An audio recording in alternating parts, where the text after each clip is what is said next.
So next ये है कि आपने ऑब्ज़र्व करना है। ऑब्ज़र्व करने में आपने क्या क्या ऑब्ज़र्व करना है, सबसे पहले आपने देखनी है इसकी स्किन देखनी है पेशेंट की। स्किन में देखना है कि उसको कहीं सियानोसिस तो नहीं है। अगर विजिबल जो है उसको येलोनेस लग रही है बॉडी के अंदर तो आपने वो देख लेना है, ठीक है, बताना है उसको। पेलर तो नहीं है, पेलर बहुत इंपॉर्टेंट है, बताना होता है। इवन आप जब स्टार्टिंग लाइन स्टार्ट करते हैं कि पेशेंट लाइन स्पाइन और पेल लुकिंग, तो आपने ये साथ बता देना है वहाँ पे। अच्छा, अब पेलनेस बता देने, सियानस बता देने, डिहाइड्रेशन का बता दिया मैंने आपको, अडीमा बता देना है आपने, कोई बॉडी में कोई रैश तो नहीं है वो बता देने हैं आपने, ठीक। कोई पिगमेंटेशन होती है, कोई स्पॉट्स होते हैं, तो वो आपने स्किन की पूरी जो है वो इन्वेस्टिगेशन कर लेनी है। ये तो हमने एक जनरल कर लिया, जो मैं बता रही थी आपको पहले ही, कि आपने जनरली जो है ये 3-4 लाइन्स मैक्सिमम, ये बताने में टाइम लगता है, लेकिन जब आप देखते हैं सिर्फ आप एक व्यू सिर्फ 2-3 सेकंड के अंदर जब पेशेंट को देते हैं तो आप सब कुछ देख लेते हैं, और उसको 3-4 लाइन्स में ही आपने जो है वो उसको बता देना होता है। अच्छा, अब ये है कि अब हम बात करते हैं फर्दर डिटेल में कि आपने जीपीई के बाद जो है आपने देखा, ऑब्ज़र्व किया, अब आपने from the head to toe तक जो है वो आपने एग्जामिन करना है पेशेंट को। अच्छा, अब ये है कि मैंने यहाँ लिखा है थर्ड पे वाइटल्स, लेकिन आपने क्या करना है कि आपने वाइटल्स जैसे आप गए, आपने एक्सप्लोर करवाया, इंट्रोड्यूस करवाया, एक्सप्लोर करवाया, और उसका जो है एक्सप्लोर करने के बाद आपने जस्ट एक लुक दिया, सिर्फ एग्जामिनर को ये शो करवाने के लिए कि आप जो है वो इंस्पेक्शन कर रहे हैं। उसके बाद आपने फ़ौरन से वाइटल्स स्टार्ट कर देने हैं, ठीक है। अब वाइटल्स में आपके क्या क्या वाइटल्स आते हैं, आपने साथ साथ चेक करना है, साथ साथ एग्जामिन करना है, साथ साथ आपने वाइटल्स लेने हैं। उसकी आपने पल्स लेनी है, ठीक है, पल्स लगा लेनी है, फिर आपने रेस्पिरेटरी रेट लगाना है। अगर आपने जीपीई किया और वाइटल्स आपने बिल्कुल एंड पे छोड़ दिया, आप क्या किया, आपने क्रेनियम चेक कर ली उसकी, उसके बाद उसका नेक चेक कर लिया, उसको लिफ नोट्स वगैरह सब कुछ आपने कर लिया, लेकिन आपने वाइटल्स नहीं देखी और आपका टाइम ख़त्म हो गया, तो एग्जामिनर को जो है ये बात पसंद नहीं आती, क्योंकि वो चाहते हैं कि हमें जो है वाइटल्स और एंथ्रोपोमेट्रिक मेयर्स जो दोनों हैं, ये आपने जो है ना, ये बहुत इंपॉर्टेंट है, ये आपने पहले पहले ही स्टार्ट में ही आपने कर लेनी है।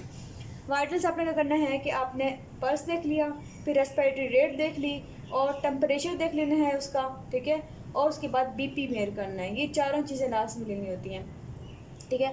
आप गए हैं, आपने उस पर करवाया, साथ ही आप थर्मामीटर रख दें।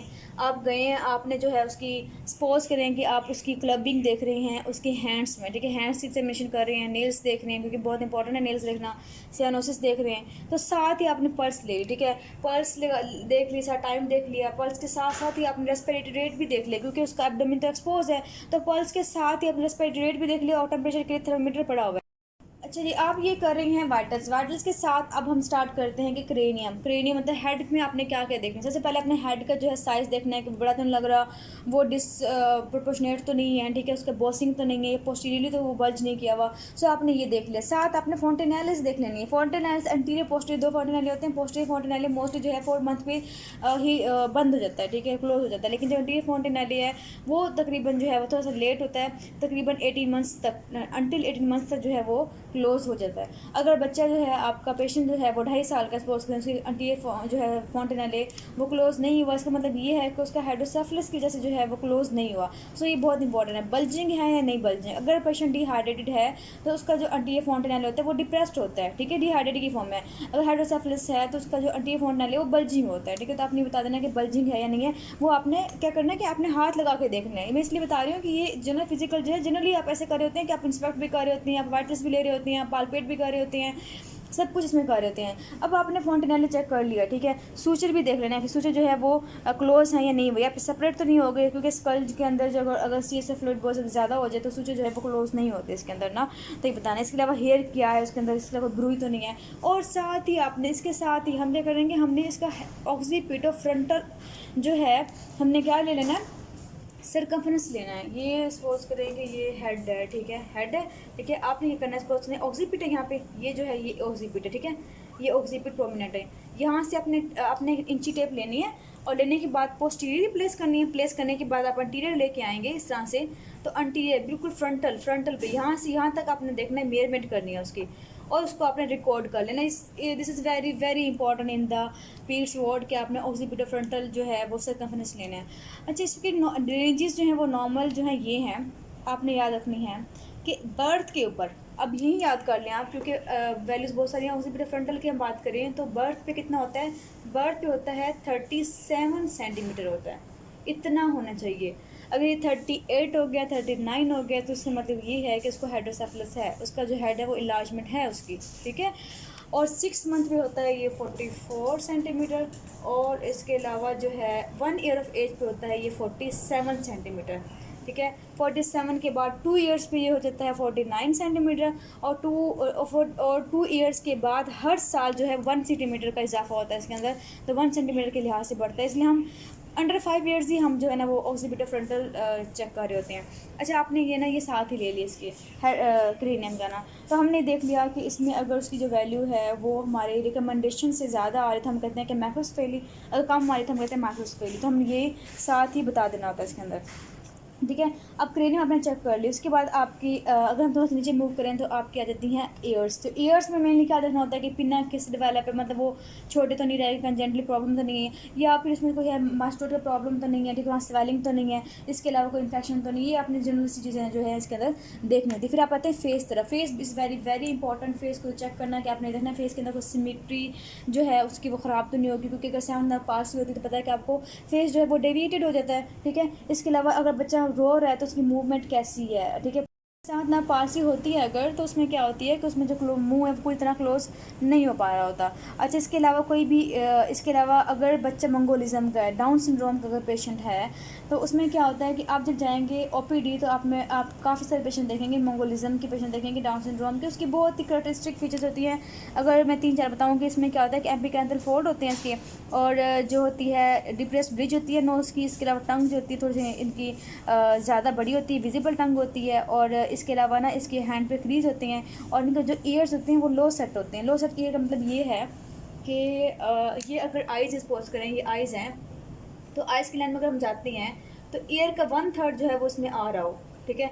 लेकिन इनकी जो ईयर्स होते हैं वो बिल्कुल इस तरफ होते हैं, नीचे की तरफ होते हैं, ठीक है।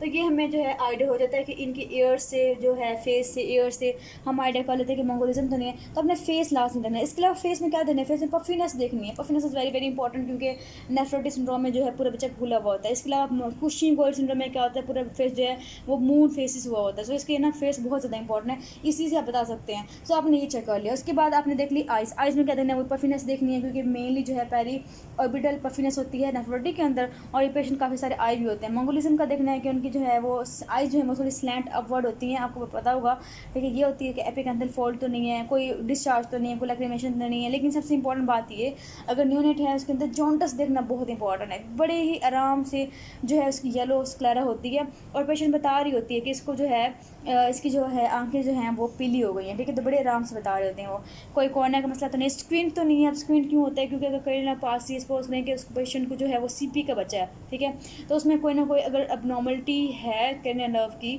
तो स्क्वींट आ सकता है। उसको 3rd का है फंक्शन का, 3rd है, 6th है, कोई भी नर्व जो है इन्वॉल्व हो गई है, तो इसमें जो है वो प्रॉब्लम आ सकती है।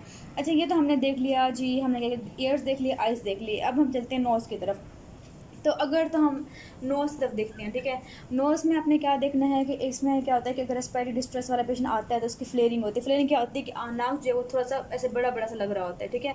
उसमें उसकी नाक की जो फ्लेयरिंग हुई होती है। ये वो बातें हैं जो कि आपकी वार्ड के लिहाज से इंपॉर्टेंट है, इसलिए मैं ज़्यादा मेंशन कर रही हूँ इनको।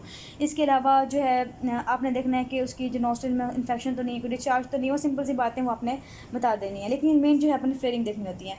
उसके बाद हम बात करते हैं माउथ की, ठीक है। तो हम आते हैं माउथ पे। हमने यहाँ तक कर लिया इसको, फिर हम देखते हैं इसका माउथ, ठीक है। माउथ में क्या प्रॉब्लम आ सकती हैं कि बच्चों के जो मुंह होते हैं आपने खोल के देखना है, एक डोर है तो आपने फटाफट देख लेना है कि उसमें क्लेफ्ट लिप तो नहीं है, और इसके अलावा कोई जो है माउथ के एंगल पे कोई फिशर तो नहीं है, ठीक है, ये आपने देख लिया। इसके अलावा सियानोसिस तो नहीं है उसकी लिप्स की, और ये आपने देखनी, टीथ देखनी है, उसकी पोजीशन क्या है, इसके अलावा ब्लीड तो नहीं करेगा। हम स्टंग देख ली, ये आपने जनरली जो है वो अपने अंदर देख लेनी, टॉन्सिस वगैरह भी देख लेना इसके साथ ना। अच्छा, अब ना ये आपने देख लिया। उसके बाद आप आ जाते हैं नेक पे, ठीक है।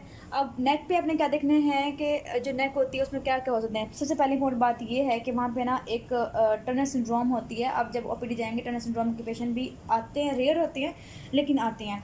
तो उसमें क्या होता है कि उसमें ना वेबिंग ऑफ नेक होती है, कि उसको कहते हैं कि आप ना उसका हेड जो वो साइड पर करवाते हैं, और आप नेक पे देखते हैं। जब आप नेक पे देखते हैं, सपोज ये नेक है, तो यहाँ पे बड़े ही ईजिली जो है वो कुछ इस तरह से वेबिंग ऑफ, जैसे वेब होती है वैसे वेब की तरह बन जाती है। तो इसे कहते हैं वेबिंग ऑफ नेक देखनी है आपने लाजमी। और इसके अलावा जो है नेक की मूवमेंट्स देखनी है कि रिजिड तो नहीं है, क्योंकि अगर नेक रिजिडिटी है तो इसका मतलब ये पेशेंट का मेनिंजाइटिस है, तो ये अपने देखना है। लिम्फ नोड्स देखने हैं आपने, थायराइड देखना है आपने, और इसके अलावा कुछ स्वेलिंग तो नहीं है वो देखनी है, कोई वेन्स प्रोमिनेंट तो नहीं है। सिर्फ ये आपने सारी चीज़ें नेक के अंदर देख लेनी है। फिर हम बात करते हैं बैक। बैक को बिल्कुल भी नहीं भूलना। आप जब भी एग्जामिन करते हैं जनरल फिजिकल, तो आपने बैक लास्ट में से मोड़ के लास्ट में देखना है कि उसके पोस्टीरियर साइड पे उसके काफ़ी स्कोलियोसिस तो नहीं है, लोडोसिस तो नहीं है। बहुत सिंपल सी बात नहीं है, आपने देखनी है। इसके अलावा कोई स्पाइना बाइफिडा तो नहीं, मेनिंगोसील तो नहीं है। मेनिंगोसील इज़ वेरी वेरी इंपॉर्टेंट, कि बहुत से बच्चे जो है मिस कर देते हैं। सो आपने मेनिंगोमाइलोसील, मेनिंगोसील देख लेना है इसके अंदर। कोई टेंडरनेस तो नहीं है, कोई स्पाइन जो है एबनॉर्मल तो नहीं है, वो आपने देख लेनी है इसके अंदर। स्पाइन के बाद हम आते हैं थोरैक्स पे, ठीक है। थोरैक्स पे जो है आपने क्या करना है कि आपने थोरैक्स देखनी है और साथ अपने एब्डोमेन देखना है। तो आपने सिंपल पहले ये देखना है कि आपको वैसे कमांड जब आती है GIT की, तब भी आपने एब्डोमेन को करना होता है। जब आपको कमांड आती है रेस्पिरेटरी सिस्टम की, तो आपने थोरैक्स को देखना होता है। तो यहाँ हम देखते हैं कि उनका जनरली जो है काउंटर ठीक है, मतलब थोरैक्स जो है वो बल्जिंग तो नहीं है, ये वो इनवर्ट तो नहीं की हुई, ठीक है। एक्सकैवेटम तो नहीं है, एक्सकैविनेटम तो नहीं है उसको। इसके अलावा पोजीशन ऑफ निबल्स ठीक है उसकी, और कोई डिफॉर्मिटी थोरैक्स के अंदर, मतलब जैसे मैंने बताया कि एक्सकैवेटम एक्सकैविनेटम तो नहीं है इसके अंदर। इसके अलावा कोई एब्डोमेन जो है उसकी अम्बलाइकस जो है वो साइड पे तो नहीं गई हुई, जो एब्डोमेन है वो डिस्टेंडेड तो नहीं है, ठीक है। ये सारी बातें जो आपने इसके अंदर देख लेनी है। उसके बाद हम बात करते हैं हैंड्स की। अच्छा, अब ये है कि अब थोड़ा सा देख लेते हैं, साथ साथ आपने थोड़ा सा देखते हुए आपने थोड़ा सा पालपेट भी कर लेना है, क्योंकि पालपेशन भी इसके साथ ही आ जाती है। अब जनरली ही पूरी बॉडी को ही एग्जामिन करना होता है, तो इसमें सिर्फ और सिर्फ इंस्पेक्शन नहीं आती, इसमें आपने हाथ लगा लगा कर भी देखना होता है। अब हम बात करते हैं हैंड्स की। तो हैंड्स जो है बहुत बहुत इंपॉर्टेंट है। अच्छा, ऐसे होता है कि आप ना हैंड्स को सबसे पहले कर लें, क्योंकि मोस्टली क्या होता है कि हैंड्स को काफ़ी फाइंडिंग मिल जाती है। आप हैंड को सबसे पहले कर लें तो ये ज़्यादा सही है, ठीक है। आप जब ले रहे होते हैं पल्स, तो पल्स के साथ ही आपने नाखून से देख लेने हैं, उसके नेल्स देखने हैं, उसमें कोई पेलर तो नहीं, सियानोसिस तो नहीं, कोई क्लबिंग तो नहीं, कोई कॉलोनिका तो नहीं। ये सारी बातें जो आपने पहले पढ़ के, स्प्लिंटर हेमरेजिस तो नहीं है, सबकी जो है वो DDs भी हैं, डिफरेंट बन जाती है अगर इसमें कोई फाइंडिंग भी अगर आ जाए। अच्छा, और साइमन क्रीज भी देख लेना है। सो ये अपने हैंड के अंदर आपने सारे का सारा देख लिया है। उसके बाद हम बात करते हैं कि अगर स्पाइन हो गई, उसके बाद एक्सट्रीमिटी की बात करें, तो एक्सट्रीमिटी के में कोई लेग्स का प्रॉब्लम तो नहीं, कोई जॉइंट का प्रॉब्लम तो नहीं है, स्वेलिंग तो नहीं है। इसके अलावा फीट पे कोई एडिमा तो नहीं है, फीट देख लेने हैं आपने। फीट का एडिमा बहुत इंपॉर्टेंट है, पिटिंग है, नॉन पिटिंग है, ये भी इंपॉर्टेंट है। अच्छा, ये तो मैंने आपको जनरल बताया कि आपने ये देखना, ये तब है जब हमें कोई खास फाइंडिंग नज़र नहीं आ रही थी। लेकिन अगर आपको कोई फाइंडिंग नज़र आती है, सपोज उसे एडीमा है, तो आपने एडीमा के लिए उसकी पिटिंग नॉन पिटिंग चेक कर लेना है। उसके बाद सी प्रीकॉर्डियम रीजन थोड़ा आपने पालपेट कर लेना है, फिर स्पीड देख लेनी है। सो आपने उसके अकॉर्डिंग ही चलना है जो आपको फाइंडिंग मिल रही होती है। अच्छा, आपको मैं बताने लगी थी कि हाँ आपने जनरली ये देखा। अब आप ये नोट करे होंगे कि ये सारी बातें हैं, तो इसमें ये नहीं होता कि आपने जो है स्टेप वाइज मतलब ये है कि आप ठहर जाएं कि मैंने पहले क्रेनियम देखनी है 1 मिनट, फिर मैं एयर्स को 2 मिनट देखूं, फिर मैं आइज़ को 3 मिनट देखूं, फिर मैं नोज को 2 मिनट देखूं। करते करते आपको जो है पूरा घंटा लग जाए, ऐसे नहीं होता।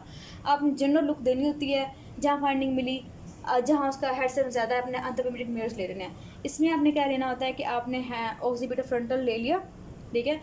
इसके बाद आपने 3 चीज़ें लेनी होती है ना, लेंथ लेनी है।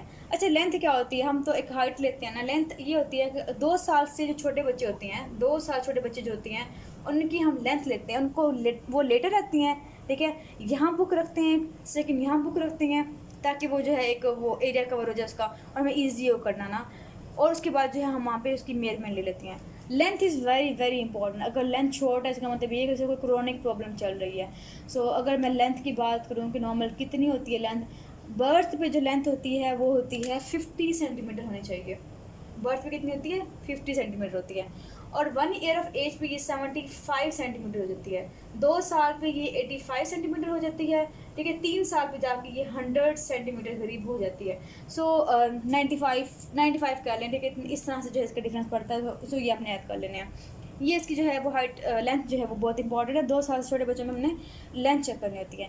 इसके बाद आपने मिड अपर आर्म सर्कमफ्रेंस लाजमी लेना है। मिड अपर आर्म सर्कमफ्रेंस जो है वो आपने देखना है कि माल नरिश्ड बच्चा है, बच्चा बहुत वीक लग रहा है, तो वो आपने देखना है। तो पता है कि हम जो वो रिकमेंडेड लेते होते हैं 12.5 से ज़्यादा होना चाहिए। अगर 12.5 से कम है तो हम कहते हैं कि वो जो है उसको माल नरिश्ड है बच्चा।